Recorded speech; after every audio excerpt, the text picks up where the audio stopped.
I welcome everyone.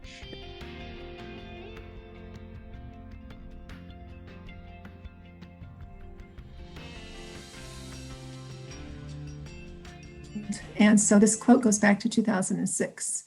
A call to action describes the need to move away from a fragmented, one-size-fits-all education that has marginalized the uniqueness of our children and eroded their capacity to learn in whole, healthy, creative, and connected ways.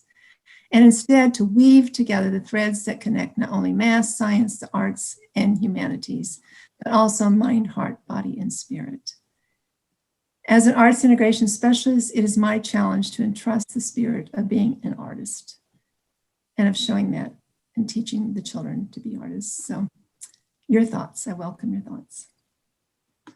So I have set up 3 breakout rooms that'll put 4 people in each room. And I encourage you to go reflect on this and see where it takes you. And when you come back, please, will you select a spokesperson from your group that will try to share your collective thoughts. So welcome back, everyone. So glad that you had a few moments to speak with each other. I made a little list of our breakout groups over here on the side. In group 1, Jennifer, Lydia, and Roxanne, who would like to do a little brief share out? We just feel like we're here for the same reason. So like the quote that Gennie did, I feel like we're all here looking for that accomplishment. We're not there yet, but we're getting there. Like-minded thoughts as people in terms of why we're here. Thank you, Jennifer. How about group 2, Cynthia, Janelle, or Tom? Our conversation was rooted in what adults bring into the spaces and what kiddos are bringing into the spaces. In addressing the whole child, basically it was a very firm belief that kids are ready to see connections, and that it's the grownups that we need to get ourselves together to not bring fear that there is not enough space to share. And we were talking through traditionally some of the ways those fears manifest themselves. So that is kind of the thought work we were doing in group 2. Thank you. Did I miss anything, group? Thank you, Janelle. Sounds good. Great. And group 3, Joan, Julie, and Laurie. I'm not sure which group Julie was in. She might have been in group 2 because she was. She was in with us. We were lucky. Great. And they were kind enough to let me speak, which was very cool. We had a great conversation because we were talking about how, whereas I think Laurie said it well, whereas in other art, other academia or whatever, if the kids learn linearly, whereas in the arts, there's always something for them to have fun with, something for them to experience, something, some confidence they can gain. I have a blast. I mean, we were talking about some of the recycled instruments where some kid came in with his father's wrench set and he made a xylophone out of his father's wrench set. And even though he wasn't a great musician, he treasured that. I mean, he thought about all night about what he could do. And we just had a blast talking about it. It was really neat. We talked about Lori's book and how, it's really important for kids. Pardon me, I'm not trying to paraphrase her book, but how, kids to find help and healing and a safe place to be. And it was a really good conversation. Thank you, Lori. Thank you, Julie. Appreciate it. Thank you. And I hope you guys won't mind me sharing my thoughts. I wasn't part of anybody's group, but as I looked at this on the screen, I thought about that last 5 words, the spirit of being an artist. And I was reflecting on my classroom teacher colleagues who do not view themselves as artists and often have administrative pressures placed upon them that squelches whatever natural creativity or their desire to explore other things. Sometimes it's suppressed. So when I see that quote, it makes me think, oh, if we could just help everyone know that the artist lives within and they're capable of so much more than they know. So that's me. That's it. So now we get to, I'm stopped sharing so that Gennie can start to share her screen. She is going to present her thoughts. And Gennie, is there anything you wanted to say in response to those messages or the breakout room conversations? So I'd like to address that fear that people have of the spirit of the arts. And when you're collaborating with classroom teachers, they don't always feel like they're artists, and they don't always believe in themselves in that way. And so that's something to coach, and to let them know that they're an artist too, and that they see things. And I feel bad that Jonna Tolson, my colleague, my fourth grade teacher colleague, who is working with me right now. She's not working with me. I am working with her. She has been working with us as a collaborator with the Civic Orchestra project for the last 3 years. And this year, when it went virtual, when we went virtual, we had a visiting artist come in, and he showed us how to do things virtually. And then he got hired as a full-time artist somewhere. So we lost him. But he set up all the work for us to do. And but then the boys and girls went back to school. I'm virtual because of health reasons, but they went back to school, and she said, well, we won't have to use all the virtual components because we've got supplies now. We can use watercolor pencils, and we can draw the backgrounds and create the backgrounds, and then do the layovers virtually. And that's down the road. I'll show it to you. And I said, that's wonderful. I'm so proud of you. And she said, well, I listened to the music and I fell in love with it. And I can see it with the children with their watercolor pencils. And she helped them, and I would zoom in with her just to have them come and show me what they were working on. And they did a beautiful job. I just was so proud of her, and I wish she could have come to be here today, but she had a doctor's appointment, so she couldn't. But it was amazing, and it takes time sometimes with collaboration, for that to happen. But when it happens, it's a miracle. It's miraculous. It's just wonderful. So anyway, on that note, I'll go ahead and start talking about. Okay, so what I'm going to present is just kind of a history of our collaboration with the Civic Orchestra. Now, the Civic Orchestra collaboration started before me, before I was at Locust, but it tended to be displays in the lobby, or the last one was a first grade dressed up like skeletons and paraded down the aisles for a Halloween concert.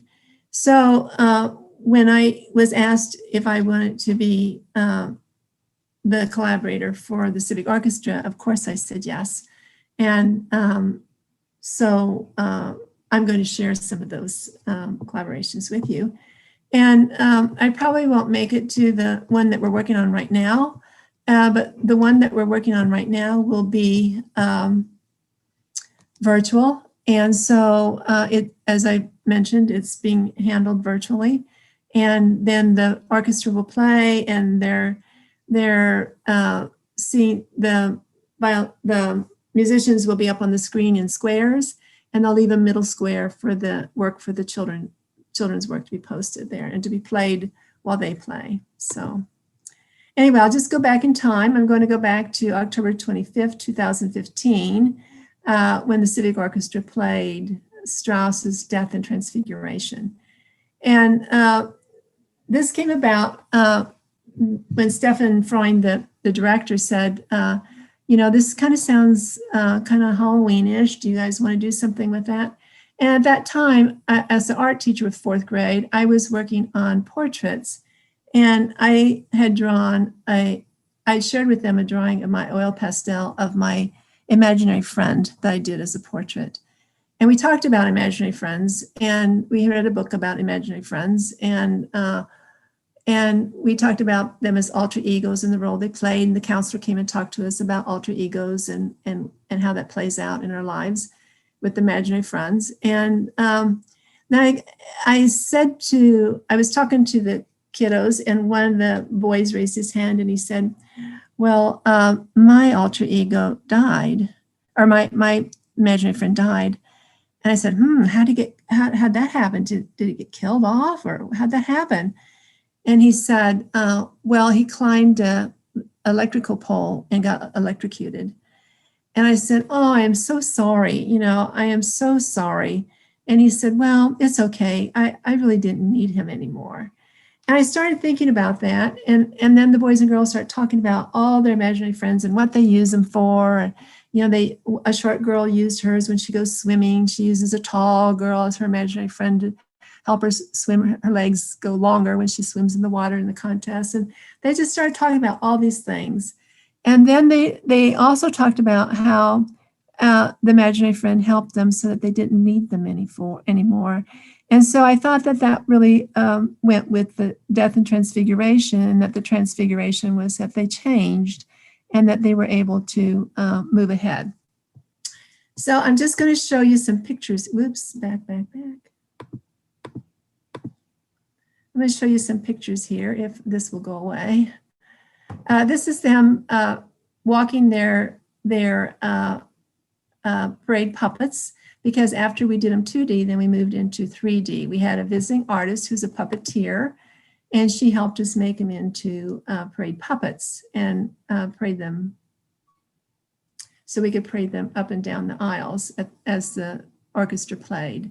So here are some pictures, and I'll go through them quickly. So there's our visiting artist. She was the puppeteer. She's having them think about things, think about their puppet, what it might look like. There's our visiting artist, who was a Laban movement therapist, and she talked to the children about how they would move their bodies as that imaginary friend, and how the movement of their bodies would take place in building their puppets and creating their characters. And there we are moving, and so here we are. And here's Julia Freund. She's a violinist for the Civic Orchestra, and she comes each time to address the music and talk about how the music plays out for whatever we are doing to collaborate. And here's just some fun pictures of the kids and their puppets. And so you'll see them interacting with them. You'll see them feeling how they feel with that imaginary friend. You'll see them looking in a way that is unique to their own interaction with their puppet. So there they are. And here they are in the lobby, getting ready to go in. And this is rehearsal day. I don't have any pictures. I'm not showing you any pictures here of the night that it happened. This is all for our rehearsal. So there you go.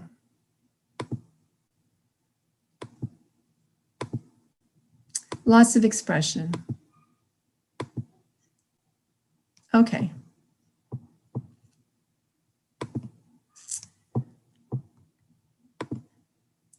So for many of the children, this became a strong social emotional learning project for the in-depth discussions with the school counselor. And then, as I said about the Laban movement specialist, she taught them how to deal with space and focus with their movement, direct or indirect, time, quick or sustained, weight, heavy or light, flow, bound or free. And then they would build those emotional strengths. They dance with their alter ego characters while the violinists interpret their movements. And that was amazing. The violinist came and she did those movements, and they would grab cloths to wrap around themselves, to something that they might use to build their puppet with, and they'd start dancing with it, and they start embodying the character that they thought was coming forth for their puppet. And it was very powerful. So we did this in art for our curriculum goal for mask making. And so that worked out well for art. And then, of course, we had a day where we went to the Missouri Theater, and we did a workshop, and we did stations, and when we just started planning and developing our ideas for our puppets. And they looked at difference between fact and fiction in writing, and their action verbs became descriptors for the conception of their alter ego characters coming forth.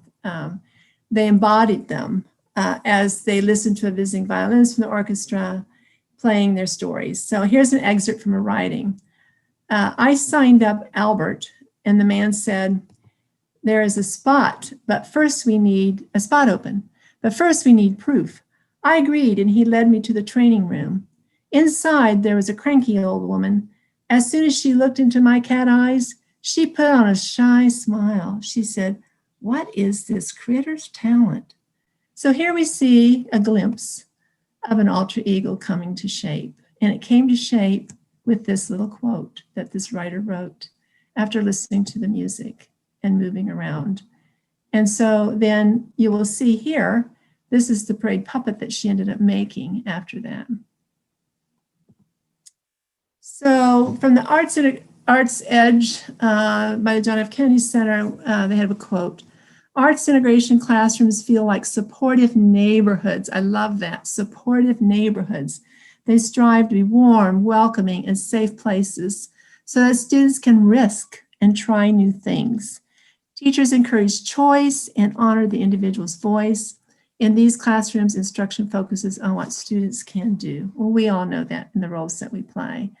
So this is where they went to the Missouri Theater and they played out their stations. And here's some quotes from what the kids wrote after doing their stations. And you'll see that they really are describing that they felt like it was a supportive neighborhood. And you'll see that they described their choice and they're using their voice.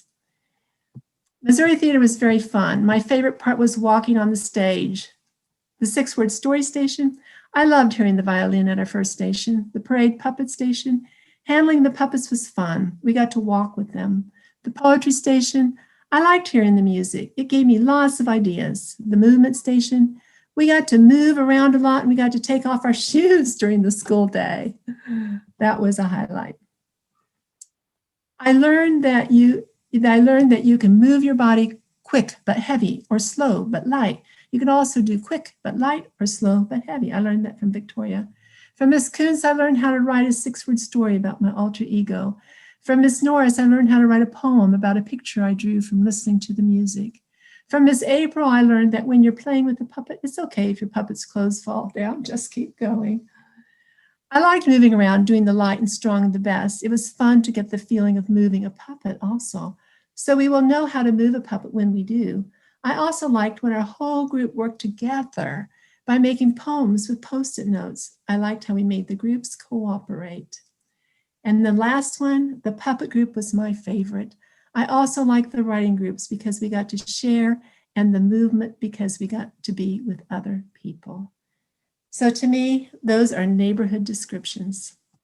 After completing their performance, the 4th graders had a mingling party back at school. This was after everything was done. They built their puppets, they performed at the Missouri Theater, and then we brought them back to school. And I let the puppets interact. I told them to have their puppets interact with each other. So they had this big mingling party in the middle of the art room. Many graphic novels were born to be created collaboratively using each other's characters. Some worked together, drawing and writing as one. Others wrote the same story but illustrated it separately, while still others sat together to inspire each other but wrote and illustrated individually. Lots of feelings were talked about and stories were shared as they listened intently to each other. It was a huge opportunity for voice and choice, which research shows is a powerhouse for inclusion, thus strengthening the community. So I'm not going to go over these, but these were the reading goals for 4th grade that we referenced. And I was able to show how art can support that reading goal and all of those. And then there's more reading goals. And then here's the writing goals. And again, how storytelling, puppetry, and art support that. And then Lucy Calkins at that time was the narrative writing goals, no longer exists, but at that time. And how storytelling, drama together worked for helping all that come together. So the next one that we did, shifting gears here, this one here, we did shadow puppets. And this one we did figure shadows and shadow puppets for Castorel, Minuet, and Farandole. I'm not sure I say that correctly. But here's what you'll be able to see. You won't be able to hear the music because at this point in time, we weren't able to be savvy enough to be able to record it while it was playing so that we could have the recording of the music with the video. But here we go. So here's the students. They had a choice. They could choose whether they wanted to be a character acting out the story that they co-wrote together as a team, or they could be a character that wore a shadow puppet mask or carry props, or they could be the one who made those things. So they had choices on what role they played. And it was all then acted out silently. We hung a big shower curtain in the room in my trailer, turned out all the lights, put black paper over all of our windows, and shot it as a shadow puppet play. I'll just show you a little bit of that. I'll back up a little bit. And there's 3 different stories, and so they're all very, very interesting to watch. And they went to the music, but unfortunately you can't see that here or hear that here. And again, we had our goals and our objectives, and they all matched, and we did all that with everything.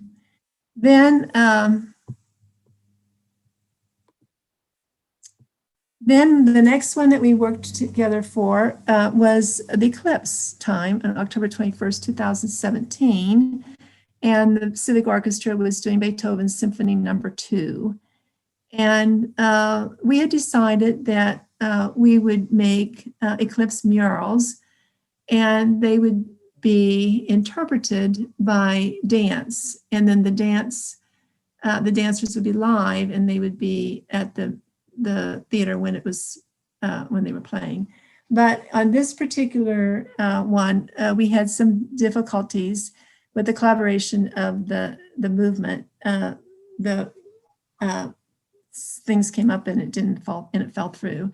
So what we had then was the murals to display in the lobby. But in retrospect, Stefan Freund and I both said, well, it would have been good that we just would have projected our murals then, but we didn't think of that at the last minute when things fell through, because we were stressed out that it had fallen through. So anyway, things like that happen, and I'm going to be honest about it. But the murals were wonderful. So here's the Great American Eclipse and the writing that took place with that, the drawing, the science that took place with that, the painting of the eclipse that took place with that.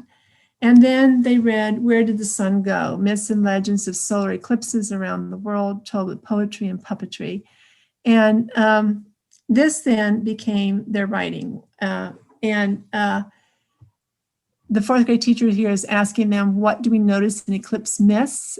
Characters, animals, people, main character setting, takes place before recorded history. Something was happening that people don't know about. So your myths have to explain what an eclipse is. So that's where the mythology comes in to explain an eclipse, because science wasn't able to explain it at that time. So there they are comparing mythology with science. And here they are, they have their planning a myth, and they've got their beginning, their buildup, their climax, their resolution, and of course their ending. And so then, of course, Julia Freund came back and played her violin. And when she did that, she made a chart. Actually, her daughter, who was one of our students, helped her make the chart, draw it for her. And she charted out major keys and minor keys, and with the high pitches and the low pitches, and the negative and the positive, and the emotions that go with all those sounds, and then the colors that match those emotions. And she shared that with the kids as they drew and sketched what they thought would be their characters for their myth. And then they also, here they're sharing some of their sketches that they did in their sketchbook. And they're sharing it using a storytelling critique. And they're sitting knee to knee, and they are being respectful, being kind, being knowledgeable, and being responsible for learning. And they're learning how to ask questions. What would happen if you included this or that? Give a specific compliment about the strength, notice the strength. So they're paying attention to how to give feedback.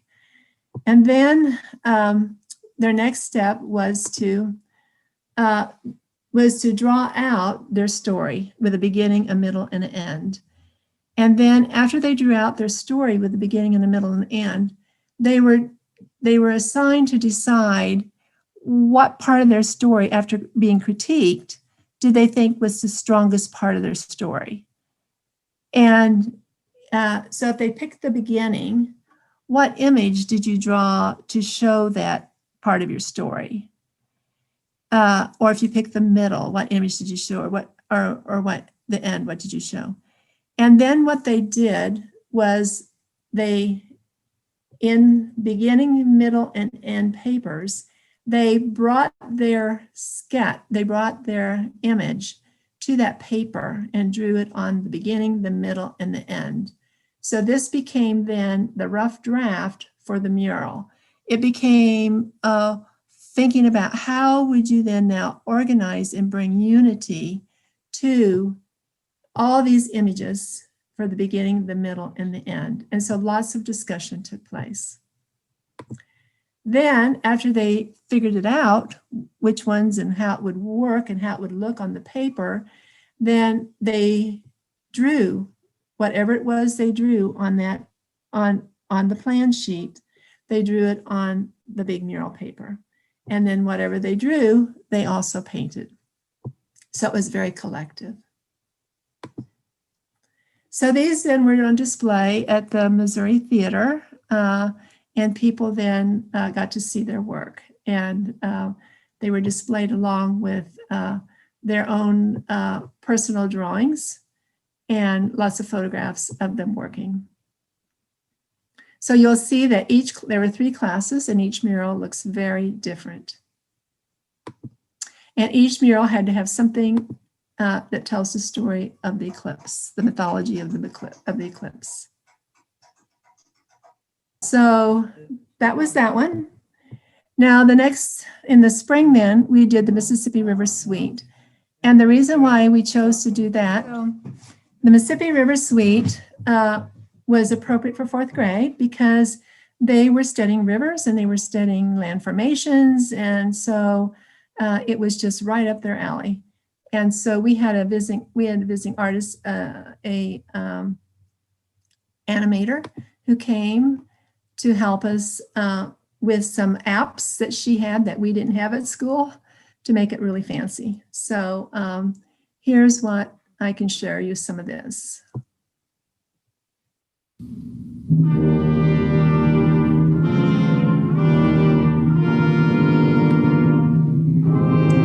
So this bird's eye view moving through the Mississippi River. The kids colored that with oil pastels. And again, they got to choose what project they wanted to work on for the animations. They made a list, and they got to choose which objects on that list they wanted to draw for the animation. So this was a couple girls who wanted to draw the river. And then I'll just move ahead here. This one was moving cellophane, so we're looking up close now at that river and we're watching it flow. And so there were kids who worked on this animation job of making the river flow. And then there was, and the river flows. You see the river flow past the landscape. And so there were kids who wanted to work on these things that floated by, and there were kids who wanted to work on the background, so they had choices. And they researched scientifically what that would be along the Mississippi River so that they were accurate in their descriptions.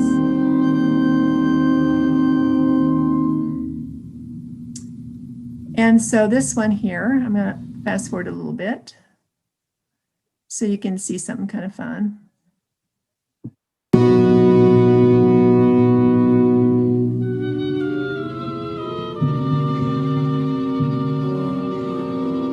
So again, they looked at putting it to making sure they had something that matched the music.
The audience clapped and laughed when that. There they are. You can hear them clapping. They thought that was an amazing scene. Gennie, I swear that I could listen and listen to you all day long. I love the fact that in that last example, there was the interplay among the arts as well as all the ELA connections and the science connections as well. I have persuaded Gennie to be returning in May. So she's going to share whatever else she's going to share today, but then she's also going to come back in May and share even more with us about some of the work that she's been doing during this school year too. So this was the Mother Goose Suite with Ravel. And what we decided on this one was that the fourth grade studied stories, Mother Goose stories, and they looked at the story arcs within them. And so we decided that we had a visiting artist who painted large murals for the backdrops of a outdoor theater. So he knew what kind of tools we would need to create this painting. So we decided that what we would not only just show the abstract paintings of the story, Chris Kuntz's and Jonna but we would Tolson's fourth also grade classes at Locust Street. We would also show the process, because we decided the process was as beautiful as the product. So here we are with, you can see some of the product.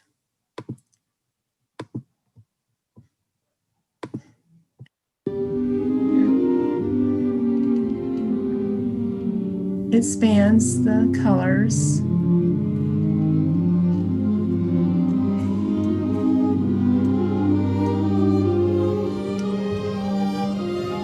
And then when the music speeds up,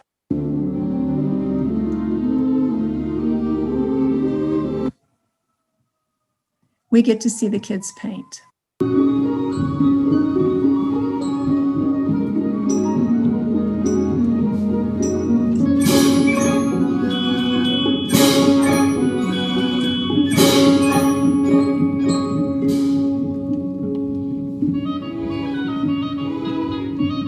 So what this becomes is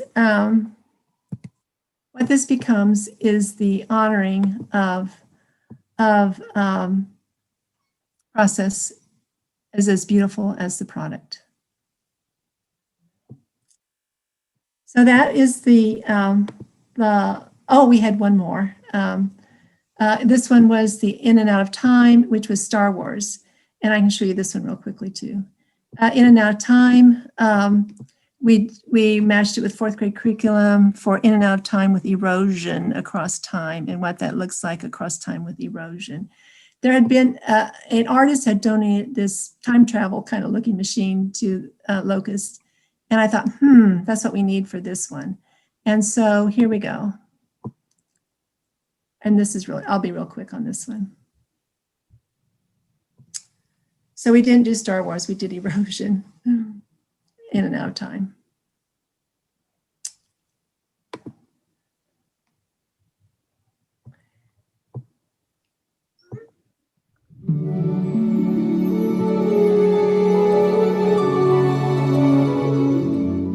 So this is the river eroding, and it's kind of long and slow. And then the music will pick up, and then we'll see erosion here.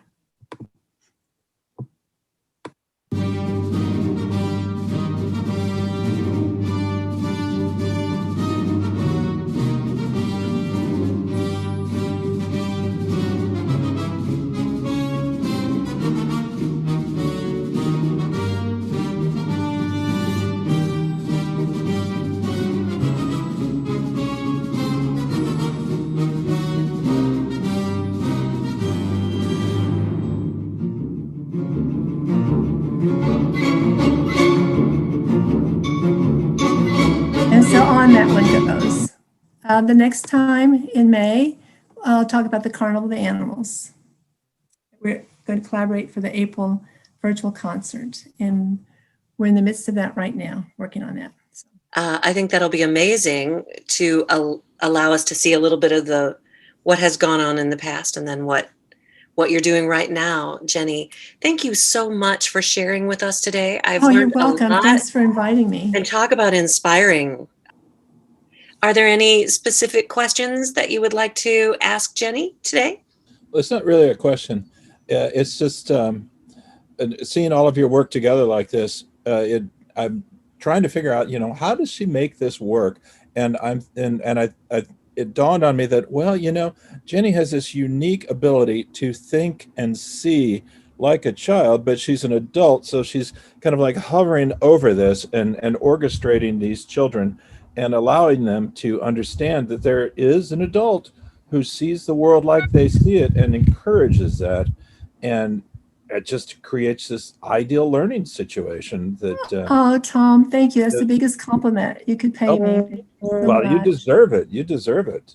It was such magnificent stuff. I mean, I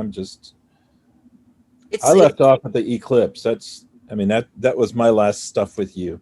Yeah, yeah. And that really moved me. Yeah. It is very moving. I think. Yeah, you displayed that at the. I know. Oh, it's so good to see that again. Yeah. Hopefully it'll get hung up at Locust in the building. So. I was on a conversation at some time ago, and with Laura here, and Lydia here especially, James Melton made a comment to me about students who attend Locust Street Expressive Arts School. And he said they think differently. They see the world differently. And that's really all he said. I mean, he must have had other thoughts, but we were in the middle of a different conversation. But it made me want to dive in more deeply to that statement. And I would welcome any comments that anybody else in the Columbia Public Schools could, who may have observed a similar phenomenon. Can you speak to that at all? How the expressive arts experience helps the students think differently? I think it's because they have the thinking capacity that's developed because they're exploring the arts, and they find themselves like, oh, I can play cello, or I can, or I can be a dancer, or I can. And then they become that. And so they become themselves. And so their thinking goes really deep on a level that you wouldn't go to because you didn't explore that part of you.